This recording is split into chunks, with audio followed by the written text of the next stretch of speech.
ಇನ್ನು ಭಾರತದ ಯುದ್ಧ ಸಿದ್ಧತೆಗೆ ಪಾಕಿಸ್ತಾನ ಬೆದರಿಕೊಂಡಿದೆ. ಯುದ್ಧ ಬೇಡ ಅಂತ ಇಸ್ಲಾಮಾಬಾದ್ನ ಮಸೀದಿ ಹೇಳಿರೋದು. ಭಾರತದ ಜೊತೆಗೆ ಯುದ್ಧ ಬೇಡ ಅಂತ ಇಸ್ಲಾಮಾಬಾದ್ನಲ್ಲಿರುವ ಲಾಲ್ ಮಸೀದಿ ಹೇಳಿದೆ.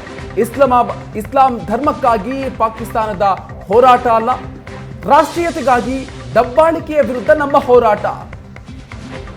ಯುದ್ಧವನ್ನ ಇಸ್ಲಾಮಾಬಾದ್ನ ಲಾಲ್ ಮಸೀದಿ ನಿರಾಕರಿಸಿದೆ. ಪಾಕಿಸ್ತಾನ ಯಾವುದೇ ಕ್ಷಣದಲ್ಲಾದರೂ ಭಾರತದ ಕಡೆಯಿಂದ ದಾಳಿ ನಡಿಬಹುದು ಅನ್ನುವಂಥ ಆತಂಕದಲ್ಲಿದೆ. ಇಂಥ ಸಂದರ್ಭದಲ್ಲಿ ಇಸ್ಲಾಮಾಬಾದ್ನ ಲಾಲ್ ಮಸೀದಿಯ ಹೇಳಿಕೆ ಇದು. ಯುದ್ಧ ಬೇಡ ಅಂತ ಇಸ್ಲಾಮಾಬಾದ್ನ ಮಸೀದಿ ಹೇಳಿದೆ. ಭಾರತದ ಜೊತೆಗೆ ಯುದ್ಧ ಬೇಡ ಅಂತ ಹೇಳ್ತಾ ಇದೆ.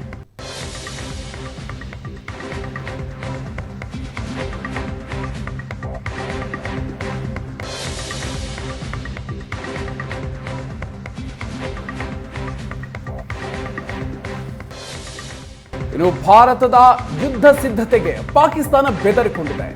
ಯುದ್ಧ ಬೇಡ ಅಂತ ಇಸ್ಲಾಮಾಬಾದ್ನ ಮಸೀದಿ ಹೇಳಿರೋದು. ಭಾರತದ ಜೊತೆಗೆ ಯುದ್ಧ ಬೇಡ ಅಂತ ಇಸ್ಲಾಮಾಬಾದ್ನಲ್ಲಿರುವ ಲಾಲ್ ಮಸೀದಿ ಹೇಳಿದೆ.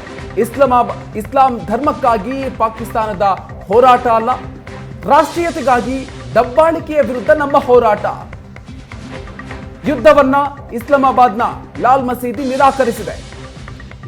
ಪಾಕಿಸ್ತಾನ ಯಾವುದೇ ಕ್ಷಣದಲ್ಲಾದರೂ ಭಾರತದ ಕಡೆಯಿಂದ ದಾಳಿ ನಡಿಬಹುದು ಅನ್ನುವಂಥ ಆತಂಕದಲ್ಲಿದೆ. ಇಂಥ ಸಂದರ್ಭದಲ್ಲಿ ಇಸ್ಲಾಮಾಬಾದ್ನ ಲಾಲ್ ಮಸೀದಿಯ ಹೇಳಿಕೆ ಇದು. ಯುದ್ಧ ಬೇಡ ಅಂತ ಇಸ್ಲಾಮಾಬಾದ್ನ ಮಸೀದಿ ಹೇಳಿದೆ. ಭಾರತದ ಜೊತೆಗೆ ಯುದ್ಧ ಬೇಡ ಅಂತ ಹೇಳ್ತಾ ಇದೆ.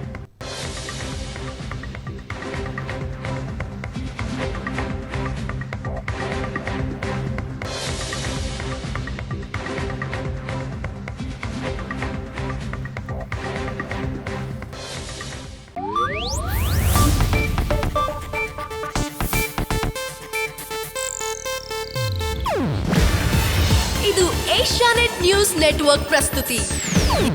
ನೀವು ನೋಡ್ತಿದ್ದೀರಾ ಏಷ್ಯಾನೆಟ್ ಸುವರ್ಣ ನ್ಯೂಸ್.